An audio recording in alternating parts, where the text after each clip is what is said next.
7th Precinct called each other. Buddy Boys is the name of a new book by Mike McAlary that tells their story. It's about police officers in a tiny section of Brooklyn who a few years ago became robbers and drug dealers and fences for stolen goods.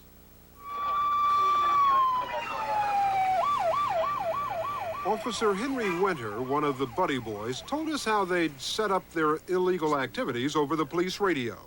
What we would say is Buddy Boy, Buddy B, meter 234. I mean, you couldn't put over the radio that, hey, Billy, this is Henry. Go check out 261 Buffalo Avenue and see how busy it is. Maybe we'll hit it tonight. Winter would use his code name, Buddy Boy, to ask the rest of his friends on the midnight shift to meet him and his partner, Tony Magno, at this playground behind the 234 firehouse. Here, they would compare notes and make the night's plans. The drug dealer with the most business that night would have the most money, so he'd become their target. But they weren't deciding which drug dealer to arrest. They were deciding which one to rob. Cars would go out and check the precinct and check all the drug locations and see if you had 6 people online over here and you had 12 people online over here, so the 12 people is going to be more productive tonight. They're going to have more money. So you were looking to hit the place, not to arrest the most people, but to make the most money. To make the most money. Winter and Magno wanted the drug dealer to think he was being arrested, but they made it easy for him to escape.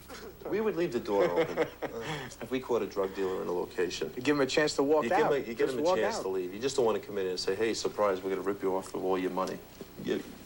We had, you make believe he's going to go to jail.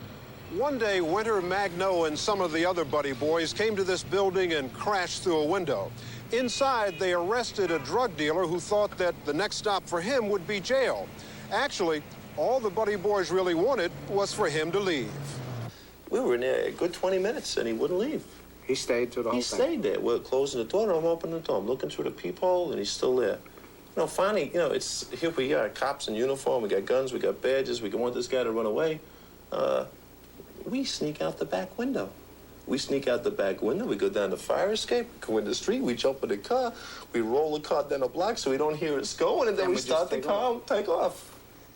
And he's still standing there? He's still in there. He's probably still Maybe there he's still there now. now. I don't know. When the Buddy Boys were driving squad cars out of this lot here in the 7-7 looking for active crack dens full of cash, they had what they thought was a great idea. The rundown apartments where drugs are sold through slots in a door were the perfect setup. If they didn't find enough cash, they'd just close the door and sell whatever drugs the dealer left behind. They didn't even have to take off their uniforms because all the customer could see through the slot was a hand with the drugs. These cops had convinced themselves that what they were doing was right. It was maybe a means of getting back. At the drug dealers. There was times I burnt people's money. There was times I flushed the drugs. That was more of a kick in the pants than locking them up. Because locking them up, they paid a $50 fine. They were out the same day, that night, still in business. By harassing them, by taking their money, by taking their drugs, I think our sector cleaned up. That's just nonsense. In May of 1986, Joe Hines was the state special prosecutor. They were an army of occupation in the 7-7 precinct. That's what they were. And they were taking everything that wasn't nailed down. They were making profit from the sale of drugs, the sale of guns. Now, they weren't doing anyone a favor, and they were disgracing the men and women in the police department to do an honest job.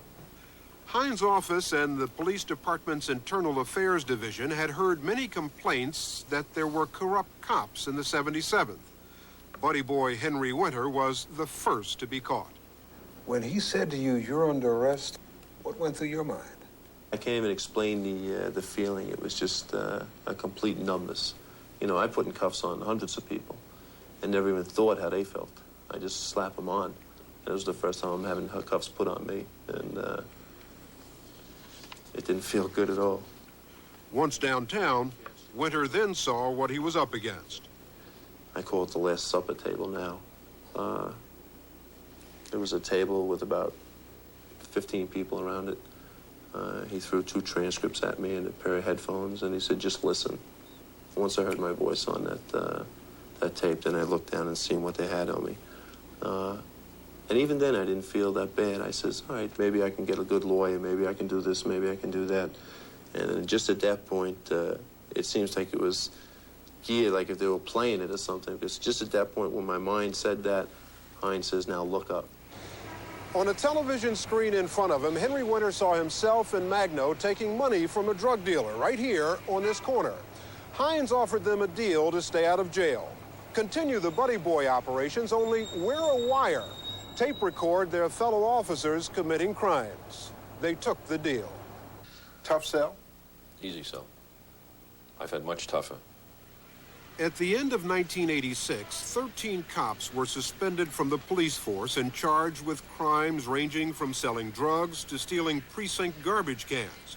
Even more cops faced departmental trials. Some resigned. Though all of the cops arrested were not buddy boys, they did have one thing in common. Every one of them had said or done something that ended up on Henry Winter or Tony Magno's tape recorder. When you found out that Henry was an informant, that surprised you? Yeah. I treated him like my brother, you know, and here he is, like a snake in the grass, trying to compile whatever he can compile. What Winter compiled was enough evidence to convince a jury that Bob Rathbun, one of the buddy boys, was guilty of 37 crimes. Sentenced to a maximum of 10.5 years, he's appealing his conviction. During his 13-year career, Rathbun had 50 commendations. Once he'd arrested a man who offered him a $150,000 bribe. But out of frustration at the job and his supervisors, Rathbun says he finally just gave up. I had a shooting one time, and the day after the shooting, they accused me of getting into the shooting to contrive overtime. That's ridiculous. Rathbun was a crook. He's been convicted as a crook, and he's going to prison for a long time, and he will forever be known as a felon. He said loud and clear on one of the tapes that he was going to use the money he had stolen for Reebok shoes for his kids, and money to repair his wife's car. He essentially convicted himself out of his own mouth, and that's what the jury heard. He says he was a guy who was depressed and frustrated.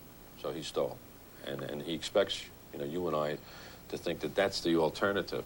But Rathbun is just using that as an excuse. He's a common felon. That's all he is. But look, Bob, I mean, you can't really believe that because you had a lot of overtime that somebody said, let's make this guy appear to be a bad cop, a crooked cop? They destroyed me mentally. They did. Because every time I did something good, they did something to turn around and say no good. Even the big bribery arrest, to get nothing out of that. I mean, that was my turning point. That was like, I looked around now and I saw who was doing what, and they're getting away with anything, and they seem to be getting along with every boss. So I must be doing something wrong. I mean, he says that he was a good cop. He was. He was an active cop. He was. We all felt that way. See, that's the strange thing about it. We all felt we were good cops, even though we got involved with this nonsense at the end. What bothered Winter and Magno most about wearing a wire was that the same cops they were tape recording were the guys who came running when they called for help. For example, there was the night they went into a building where there'd been a shooting incident. Our guns are out because we don't know what's going on, whether they're shooting. So now we put over an 85, which is assist patrolman. And the thing that bothers me, and I'll never get out,